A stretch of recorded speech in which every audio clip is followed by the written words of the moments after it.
નમસ્કાર મિત્રો, crack economics and statistics દ્વારા આયોજિત એકમલક્ષી અર્થશાસ્ત્રની ઓનલાઈન લાઈવ વ્યાખ્યાન શ્રેણીમાં હું ડોક્ટર આત્મન શાહ આપ સૌનું સ્વાગત કરું છું.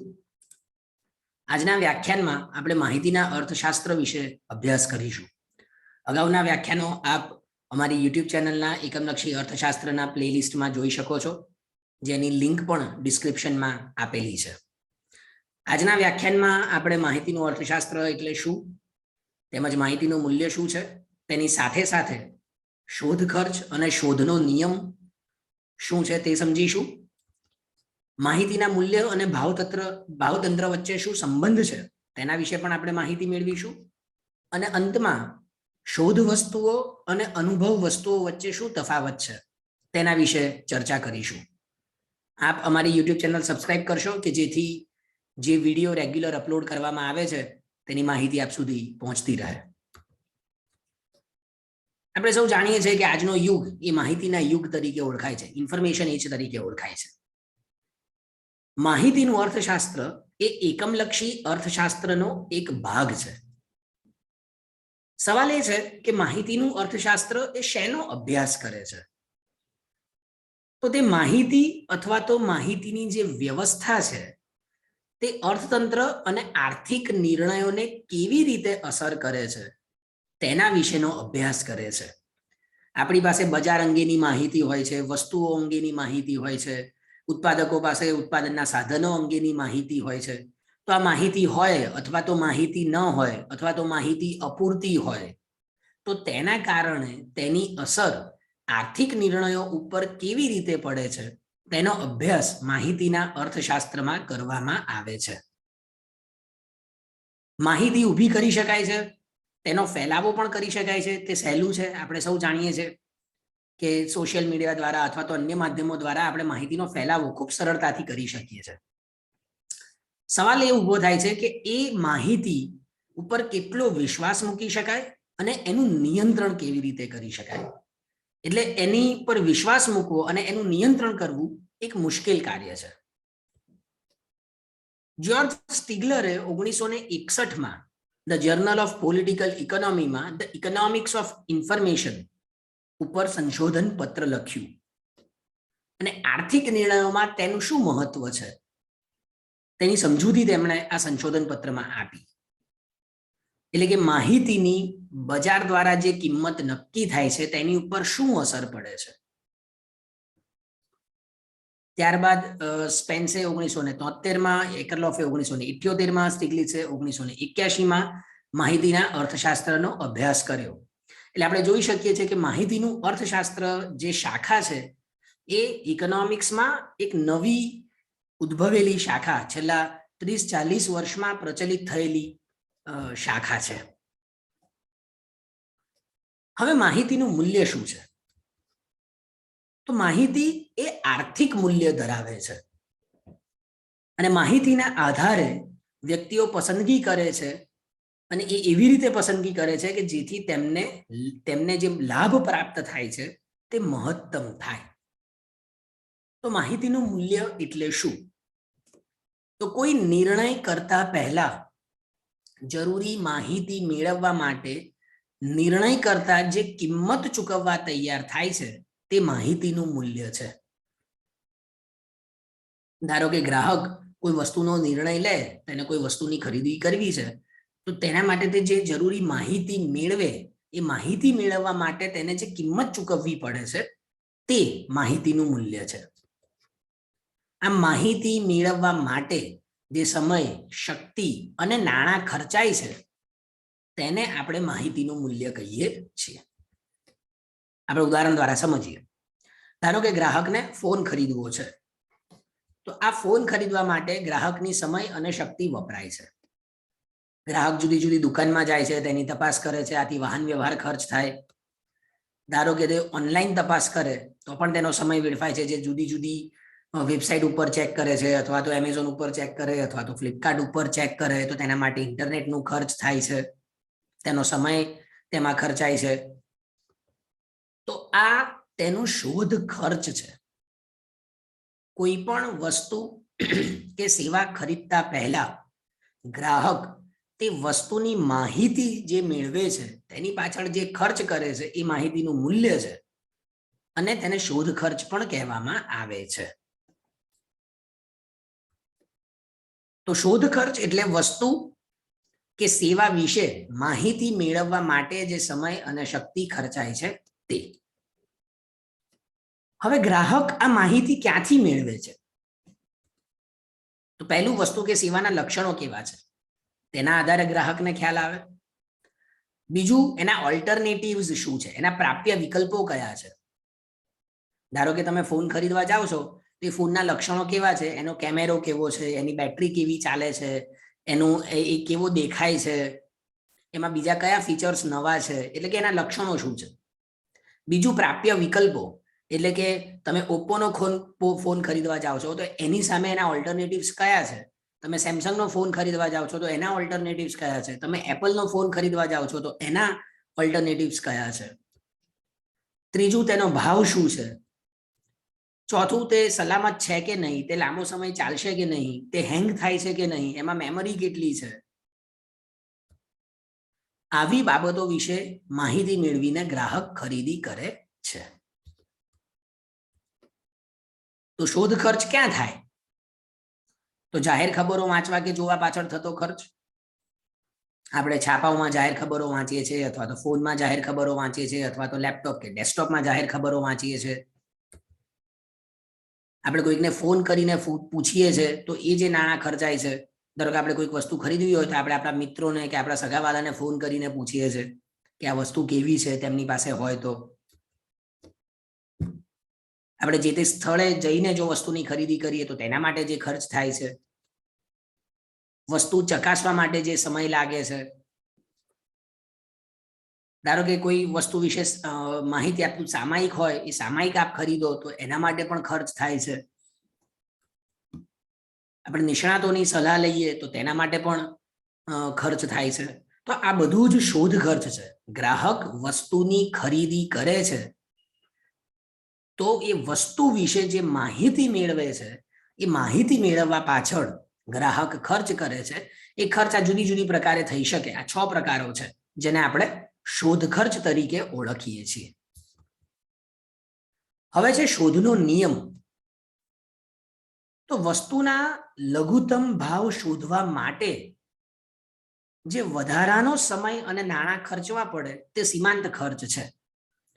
ગ્રાહક મોટે ભાગે શું પ્રયત્ન કરે છે કે તે જે વસ્તુ ખરીદે છે તે તેને ઓછામાં ઓછા ભાવે પ્રાપ્ત થાય, એટલે કે લઘુત્તમ ભાવે પ્રાપ્ત થાય, અને એના માટે એ ખર્ચ કરે છે. ધારો કે તમારે ફોન ખરીદવો છે તો તમે જુદી જુદી દુકાનમાં પૂછો છો, તમે ઓનલાઈન ચેક કરો છો, અને છેવટે તમને એ ફોન જે વ્યક્તિ કે જે દુકાનદાર ઓછા ભાવે આપશે, તમે તેની પાસેથી તે ફોન ખરીદશો.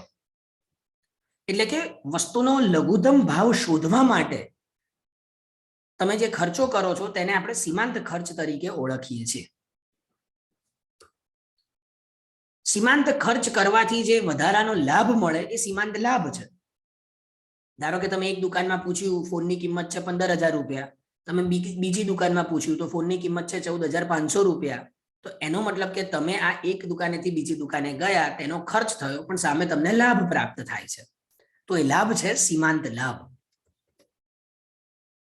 તો ગ્રાહક વસ્તુ કે સેવા માટે ત્યાં સુધી પોતાની શોધ ચાલુ રાખે છે કે જ્યાં સુધી તેને મળતો સીમાંત લાભ અને શોધ પાછળ થતું સીમાંત ખર્ચ સમાન ન થાય.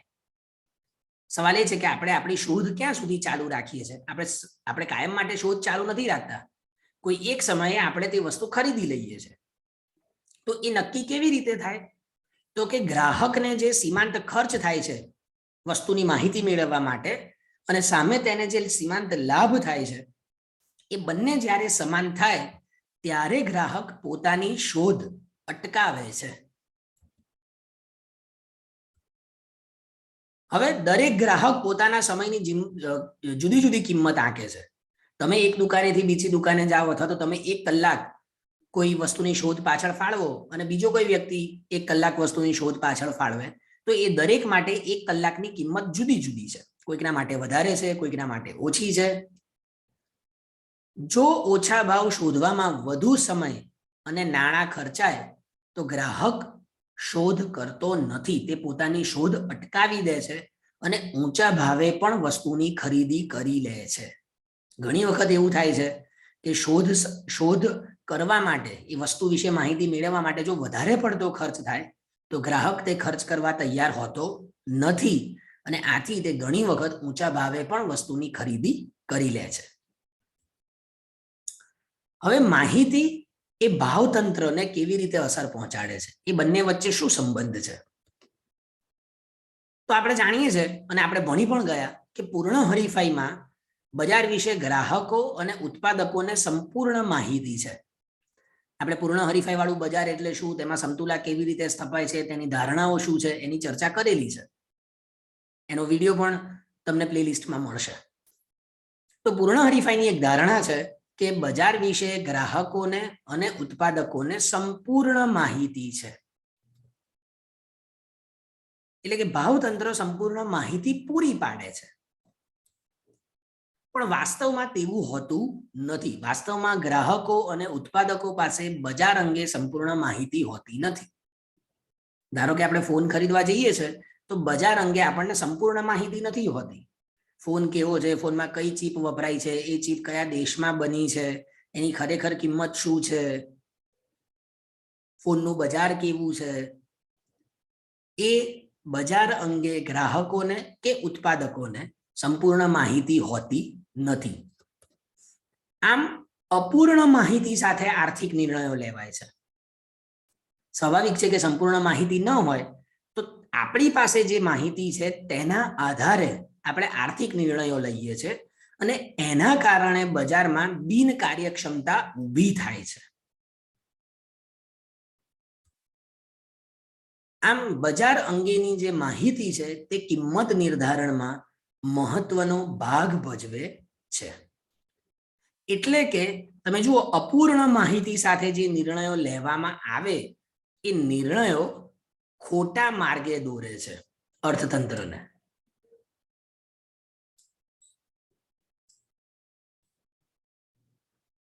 શા માટે ખોટા માર્ગે દોરે છે? કારણ કે બજાર અંગેની માહિતી કિંમત નિર્ધારણમાં અગત્યનો ભાગ ભજવે છે અને એ માહિતી કેવી છે?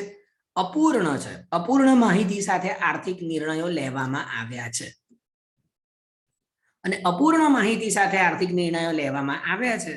આથી એ નિર્ણયો ગ્રાહકોને ખોટા માર્ગે દોરે છે અને બજારની અંદર શું ઊભું થાય છે? બિનકાર્યક્ષમતા ઊભી થાય છે.